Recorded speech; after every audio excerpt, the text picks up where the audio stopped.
เอาทุกคนเฮายังอยู่เพื่อนลุงจ้อยคือเก่าเนาะทั้งน้องเพิ่นสีใส่ตะนางน้ำสายพลทุกคนเนาะเห็ดหัวบ่ใส่พลโดยเห็ดหัวปลูกผักโดย FC บอกมาว่าให้ใส่พลนี่เอาผักเข้าท้องมาปลูกบ่าวสัญญายังบ่ลืมเพราะว่ามากกับทันเนาะบ่าวลาเนาะก็เลยว่าเอาสบายดีบ่าวลาสบายดีโดยกับผู้ดีเลยน้องเห็ดและกับผู้ดีโอเคบ่าวลาเนาะโดยโอ้นี่จะเป็นสวนบ่าวใส่พลทุกคน จับส่วนจับอันนั้นมันอันนี้ก็คือตะนางทั้งบ่ลา เนยชนเป็นเนยมีดุเตียบ ให้เพิ่นเฮ็ดหัวถ้าเกิดว่าเอามาสิก็ได้บ่ใช้ผลนี่ถ้าเกิดว่าอันนั้นก็ไปคึงมาแต่พูนแล้วก็มันหอบมันนี่เลยเฮาก็ขยายหัวออกไปเฮาจะได้เป็นหัวใหญ่เลยแมนมัดที่บ่ ไปตั้งตะพุนมาเลยใส่พล เอาไปคึงมาแต่พี่เอามาพี่นะบ่จำนาน อย่ารับกันว่า ไปเอาแต่เป็นพอได้ปุ๊บเพราะว่ามันชุดบ่ได้เฮาก็เอาบ่ทันเนาะมันชุดเลยตะนางนะครับด้วยที่เฮาบ่แก้จริงบ่ ขอโทษขออภัยนำเด้อทุกคนเพราะว่าบ่าวสัญญาข้อแหบเนาะเจ็บคอไล่หมูเลยทุกคนเลยเป็นพี่น้องกันเนี่ยโอ้ยโคตรดีเลยเนาะครับจุ๊สวยกันเนาะทุกคนเนาะใดก็สวยกันกินนักก็สวยกันหามยามก็สวยกันดึงใดยังก็พร้อมกันกินอะไรเชื่อม เนาะทุกคนเนาะมีตะปูอยู่บ่สายพล ไม่มี ตะปูยังตะปูหกนี่แหละ โอ้ตะปูหกโดยไปเอานะแม่ตะปู อันนี้ฮะ จะได้ตอกหลับทั้งนั้นก่อนเนาะทุกคนเนาะไปได้บ่ได้กินหอดเพื่อนบ่กินหอด เป็นอะไรเมื่อยบ่ บ่ได้เมื่อย บ่ได้เมื่อยเนาะ เอา จังน้อยจังอันนั้นทุกคนพาเพิ่นเมื่อ ซอยเพิ่นเด้อหน่อยเด้อเด้อ เฮ็ดหัวซอยเพิ่นแล้วเฮาก็สิได้มาส่งน้องเบย เฮาก็ยังสิอยู่ในเฮือนน้องเบยคือเก่า แม่น เฮาสิไปอ่าน ถามดินน้ำพ่อบ้าน ถามดินถามดอนพ่อบ้านแล้วก็ไปสอบถามการเป็นอยู่ของเพิ่นพี่น้องเอ้ยรายละเอียดว่าเกี่ยวกับสายพลนี่แหละเกี่ยวกับน้องเบยเนาะพี่น้องเอ้ย โดยมื้อนี้โอ้ยทั้งน้องเบยเพิ่นได้สุดลายทุกคนเลยเสื้อผ้านี่ ได้หลายเติบดีใจบ่เผื่อผ่าเพิ่นเชื่อให้อันน่ะขอบใจอีเมตู้จาก USA เด้อทางอีเมตู้จาก USA ก็ได้ซื้อเสื้อผ้าสุดราคาบ่แพงเนาะโตเท่าไหร่นะโอ้ตัว250,000บ่ได้แต่ละตัวส่ง250,000แล้วก็โอ้ยเครื่องใช้ของซอยก็ โตที่พรกว่าโมคือโต50,000ของบ่าวสัญญา โอ้โดยเอ้าจังได้กระยาเนาะ เฮาซื้อ ขอบใจ ให้ด้วยน้ำใจเฮาเนาะทุกคนเนาะ ขอบใจขอบใจทางอันอีเมตู้จาก USA เด้อพี่น้องเอ้ยที่ได้ฝากเงินมาให้ทางอันน้องเบยเพิ่นเนาะเป็นจำนวนเงินอยู่$100บ่ล่ะก็ ตั้งขึ้น เอาไปซื้อ ตั้งไหนบ่ เสื้อผ้าเข้าของเครื่องใช้เนาะและส่วนหนึ่งก็สิได้มอบให้ทางอันน้องเบยน้ำแน่พี่น้องเอ้ยแล้วก็ส่วนหนึ่งก็ไปซื้อขนม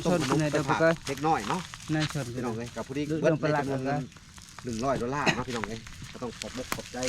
แม่เพิ่นเนาะความสุขอย่าได้ความไข่อย่ามีเด้อแม่เด้อ ดึงให้มันจำเลยน้อง แต่สุขภาพแข็งแรงมาดูเนาะ เพราะว่าทั้งน้องเพิ่นก็บ่เคยเนาะ เพิ่นเนาะเบิ่งทางน้องเบ้ยเก่าว่าเส้นหน้าก็สวยจับเนาะ แม่น ผลอันอ้ายบอกว่าพี่มาข้อทั้งทีมาทั้งทีข้อมันจะบ่ล่มใช่ม้วนไปเดี๋ยวย่อม้วนไปนั่นแหละนั่นแหละ หลังจากเฮ็ดหัวแล้วเฮาก็จะได้เมื่อบ้านยังก่อบ้านเจ้าฮะ บ้านนาทอง บ้านนาทองคือเก่าเนาะทุกคนเนาะเพราะว่ายานทรงเสือตกแต่ต้นใหม่เนี่ยเนาะ แมน พันตกนี่คือง่วนำหมดเลยทุกคนเลยเสื้อผ้าที่เบาล้าวให้มื้อเช้านี่เนาะแต่ว่ามื้อนี้ก็ได้ไล่อยู่เพราะว่าไปซื้อจากตลาดมากอ่ะโอ้ยอันนี้เขาเอิ้นว่าเสือยังก่อนนี่ฮะ เสือดอน เสือดอนน้องอยากได้แต่ดดแหละเสือนี่เนาะแต่ว่าบ่มีเงินซื้อ แมน อ๋อไปหาขี้ซี่ก็พอได้ซื้ออยู่ซื้อกินเนาะ แมน โอ้ทุกคนเลยแต่ว่าตอนนี้หันได้แล้วส่งค่าบ้านก็คือว่าได้แล้วเนาะ แมน บุรีเป๊ะเลยใส่กับเสือดอนโอ้ยยังแต่ทรงผมเข้าเจ้าอยากให้ตัดแบบทรงผมทหารสิตัดบ่ไรเอาแบบใด ตัดแต่แบบนี้เลย โอ้ ตัวเทิงแนวไว้คือเก่า โอ้น้องมักนายสันเนาะ แมน ก็เฮ็ดตำหนองเพิ่นเนาะทุกคนเนาะคุณเนาะทุกคนเนาะอันนี้คือส่วนหนองไซพลหลังจากในเฮากาสิซื้ออันในพักเนาะทุกคนเนาะมาให้หนองไซพลคันเจ้าได้ดิ้นแบบสินี้ดีใจบ่ ดีใจ ดีใจเนาะ แม่น แต่ว่าล่อบังกรบางที่มีอันผู้ใหญ่ช่วยเหลือเนาะทุกคนเนาะก็คืออันเพิ่นอยากได้ดินคือกันอยากได้ดินอยากได้เฮือนพ่อได้อยู่เนาะน้องเนาะยังบ่ไล่กับพ่อได้อยู่ดีกว่าอันอยู่ต้นใหม่เนาะ แม่น อยู่ต้นใหม่กับมาไล่พาลาปี้บัดนี้อันเวลาพ้นตกก็ไปนอนทำคือทำบ่ได้หกบ่ทำไหนกวาดนอน แม่น ไม่บ่มัดไม่ท บ่มี ำบ่มีอ๋อเชียงหมุกเชียงโน่กลางคืนบริยานบ่ ย่านนั่นแหละ จักเถื่อไปนอนทำฮะบ่น้อง ฮะ ว่าจักเถื่อจะไปนอน ลายเทื่อ ไล่เถื่อ แม่น โอ้เชียงหมุกเชียงโน่นี่ยานเนาะ แม่น โดยทุกคนเลยทางนั้นกะโอ้หัวจะยาวเลยได้ทุกคนหอดเถื่อนเลยบนาเสือสิหอดเถื่อนหัวของสายพลเบิ้งสีให้ทุกคนเบิ่งเนาะ อันนี้จะหน่อยทุกคน เก็บมาขับทิ้งได้ดิให้ทั้งอันนั้นมาคุดซอยอันน่ะ คักเนาะบาลาใหญ่เนาะ เอาเว้ยเอาเว้ยมาคุดอันนี้ซอยป้าหาก็ได้เอามาคุดอันนี้ซอยอ้ายเพิ่นแน่เอาลงไงเฮาก็จะให้เอาเว้ยมาคุดอันนี้ซอยทั้งน้องใช้คนเพิ่นลงไง มื้อนี้เฮาพาน้องเบ้ยมาหาผู้ใหญ่ใจดีกับว่าแมนทุกคนแล้วก็เฮ็ดเวียกซอยใช้พ้นหน่อยหนึงแล้วก็สิได้กลับ คุดแน่ เนาะ เด้อคุดซอยอ้ายเพิ่นเด้อดินี่ขมานี่เอาลงเลยคุดหันเดี๋ยวบนนี้คุดเปลี่ยนไปเด้อคุดเปลี่ยนใช้คน บ่าวสัญญาก็บ่ได้มาดดแล้วเนาะทุกคนเนาะจนหัวหอบมันเนาะเขาบ่ลาก็บ่พรสึกมาเนาะทุกคนเลยเนื่องจากว่าบ่สบายทุกคนเสียงคอจนเปลี่ยนแปลงเลยตอนนี้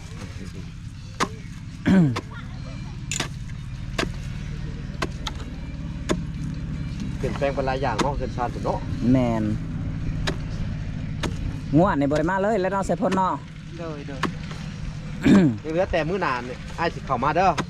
มาเฮ็ดอันถอยเฮ็ดประตูให้มันแล้วเลยพี่น้องเอ้ย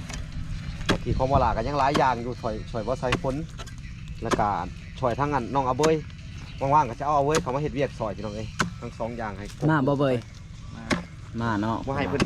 สิมาคอยอยู่เป็นหมู่เป็นครูเพิ่นเนาะว่าสัญญาเนาะ แมนดีกว่าอัน แต่ติดหมู่ติดครูบ่ให้ไปเอาพี่น้องเอ้ย สิอยู่เล่นหล่อนในบ้านเนาะ จังได้กระยาเนาะพี่น้องเนาะเขาก็จะหันทั้งนั้น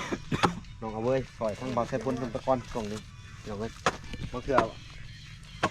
เป็นกันบ่ทันในช่วงชั้นได้ที่อยู่เนาะ แมน เป็นยังเพิ่นไปเอาลักมาเว้ย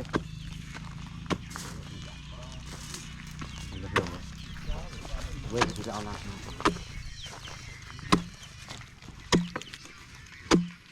ปลูกว่าหมักแตงใส่พ่น ปลูก เดี๋ยวอันบ่าวสัญญาสิซื้อในหมักแตงมาให้เด้อ โดย ในหมักแตงแล้วก็ในผักอันอิหยังแหละเขาเจ้าว่าผักสลัด tiệm nữa từ này bảo đi tu ti đâu đây là cái rạn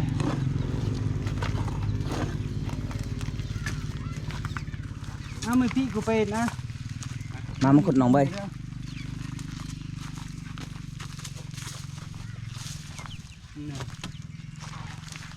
ลิ้นก็จะแข็งจังหน่อยเนาะ đời เพราะว่ามันเป็นยำแหลง เป็นยำแหลงทุกคนเลยท่านว่าอันเป็นยำพ่นกับเจ้าอ่อนเนาะน้องเบยเนาะอุ้ย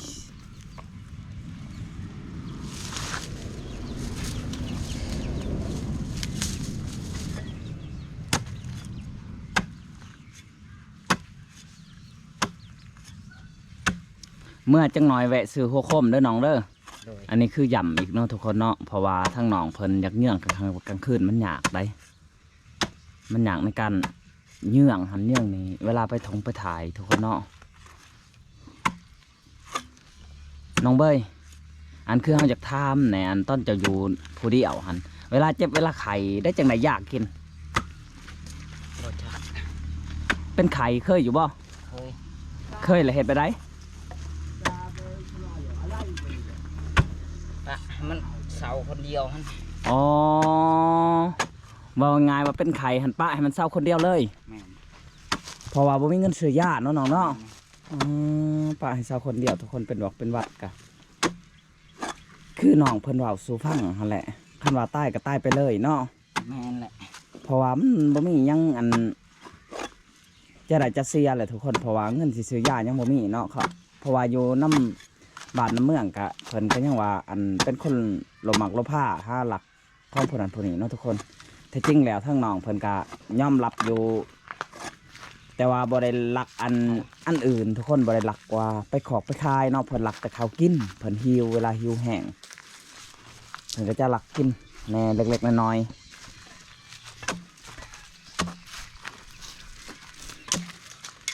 ๆต้นเท่าไรใส่พ้นอันนี้ฮะ ต้องละ5 บาท อันนี้บ่ 15บ่หรือสาว ต้นหนึ่ง20,000 บาท 20,000 บาท20,000กีบ 20,000กีบ 20,000กีบ มื้อ ทุ หนึ ก ง คน ต่อ10,000อ๋อ แมน 20,000ต่อ20,000หั่นนะ โดย เขาไล่ตามราคามันน่ารักเพราะว่าเป็นนั่นก็20,000กีบ โดย ลักหนึ่ง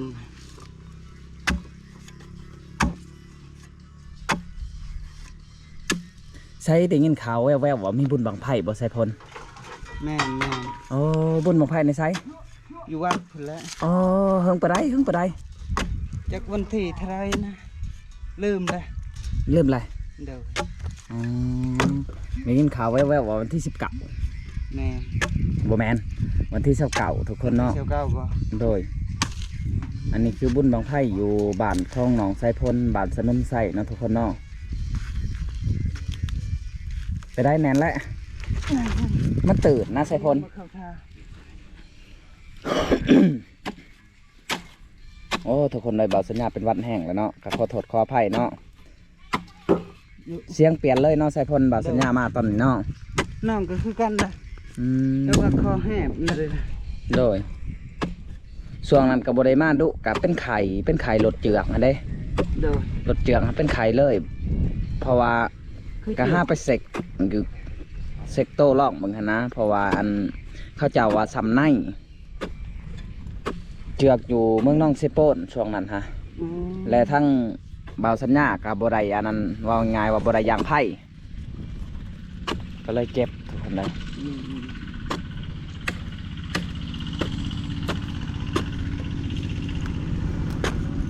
เอาเลิกรถน้อง เอาเว้ยปวดเป็นคนเกินเนาะเป็นเหนื่อย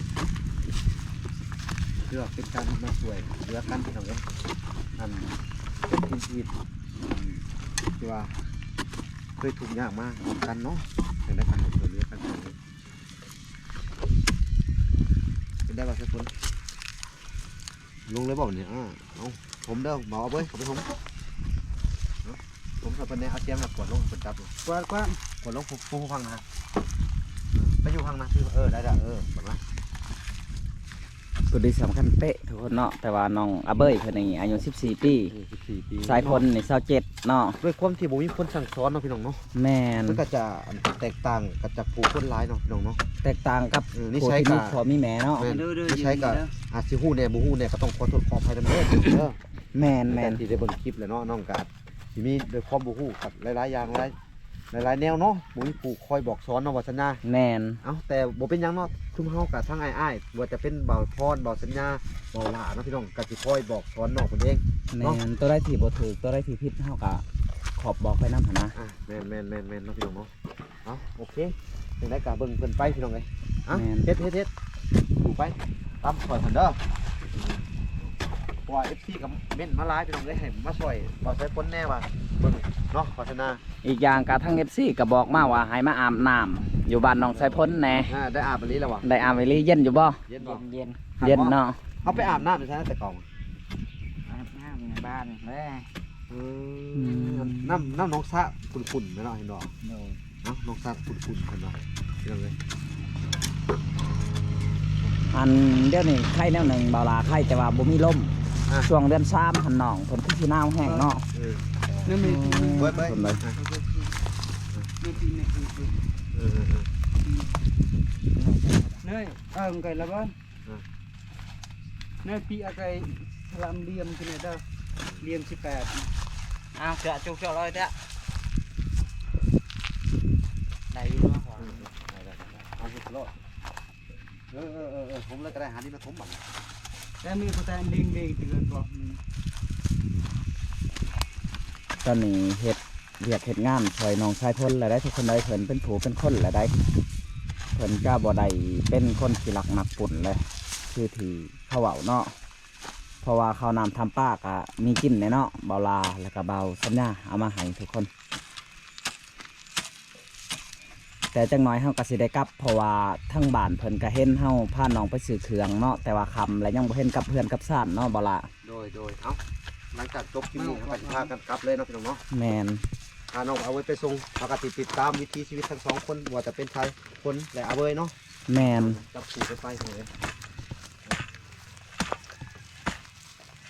คนนี้จะไปนั่นแหละ คักแล้ววะนี่น่าจะแน่นดีเนาะเบาลาเนาะ โอ้เนี่ยก้อน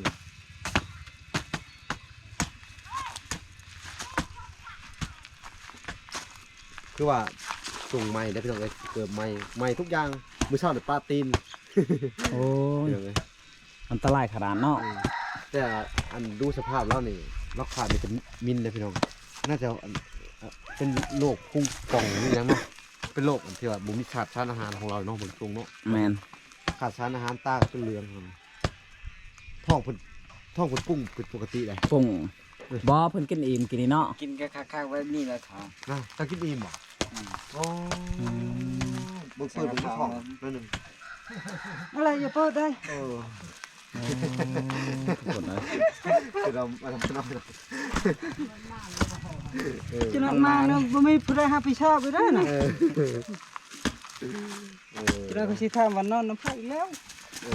นอนน้ำเบาใส่พ้นเป็นกรรมเลยเจ้า เนาะทุกคนทั้ง เอาเบาใส่พ้น บ่าวชายพลกับเพิ่นกะเฮ็ดเรียกเฮ็ดงานโอ้ แล้วไม่ออกกันคนเสร็จแล้วมูนูพี่น้องอันความมันไอ้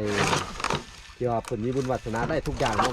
อันว่าเพิ่นเนาะของวาสนา แมน ตะนางนี่เบิ่งราคามันแม่นน้อย ก่อเท่าไรบ่ล่ะ กว่า1,600,000พี่น้อง600,000บาท ก่อน1,600,000เนาะ เขาซื้อทั้งเบิดอันเก้าก้ออะไรเอาพี่น้องเอง ก่อนละ600,000เนาะ นี่แหละคือความดีความงาม สายพ้น คนดูคน ไปต่อข้างนั้นก่อนสายพล สายพ้นคนขยัน บ่นี่มันถือกรอบแล้ว อันนี้หลอกไว้ บ่จับกระยา ล็อกไว้วันนี้ก็ได้เนาะ ล็อกไว้ซื่อๆก็ได้ไปตอกทางนั้นก่อน ออกมัน2 พี่ตอกทางนี้เนาะทุกคน เพราะว่าให้มันเป็นหลักเป็นแรงก่อน จะได้สิจ้าอานาเจ้าให้ออกบ่ได้ บ่ออกทางนอกเลยเด้ บ่ฮัทสิเฮ็ดก็ได้ทุกคนจุดไว้ก็ได้เด้อ จงทางนั้นแล้วมันจ่อน้ นั่นแหละนั่นแหละ ำป้าได้ต้นมะพร้าวแล้วเนาะอันตัวโจ้ยเนาะ เด้อ ต้นมะพร้าวยังใช้พ่นนะ เขาเตี้ย พร้าวเตี้ย มะพร้าวมะพร้าวหน้ามะพร้าวนี่ประมาณต้นพูนนั่นแหละ โอ้ ต้นพูนนะ ได้ดังใจปรารถนาเลยเนาะเพิ่นอยากได้ตะกี้พ่นเนาะบ่ล่ะเนาะ แม่น อ๋อทุกคนเลย อันนี้คือตะนางในเบาลาซื้อก็บ่พอดเลยบ่นี่ แม่น เบาสัญญาบ่ได้มาดนมาบัดนี้มีการเปลี่ยนแปลงลายแหละเนาะทุกคนเนาะ จากคนถูกกลายเป็นคนมีขึ้นมาเลยน้องเอ้ย แม่น คือความ ไม่ ช่วยเหลือ ได้ ของผู้ใหญ่ แต่ว่ายังอุกน้ำนองอาเบยเฮานี่แหละทุกคนที่ยังบ่มีเพื่อนซ่านอยู่เนาะ แม่น ชาวบ้านเพิ่นก็บ่อยากให้อยู่เนาะแต่ว่าเฮาก็สิได้ไปติดตามนํกันเนาะทุกคนเอาทุกคนคลิปนี้ก็บ่มีหยังหลายเนาะบ่าวสัญญาสิได้โจะคลิปเพียงเท่านี้เนาะจากนั้นก็ฝากติดตามคลิปต่อไปทุกคน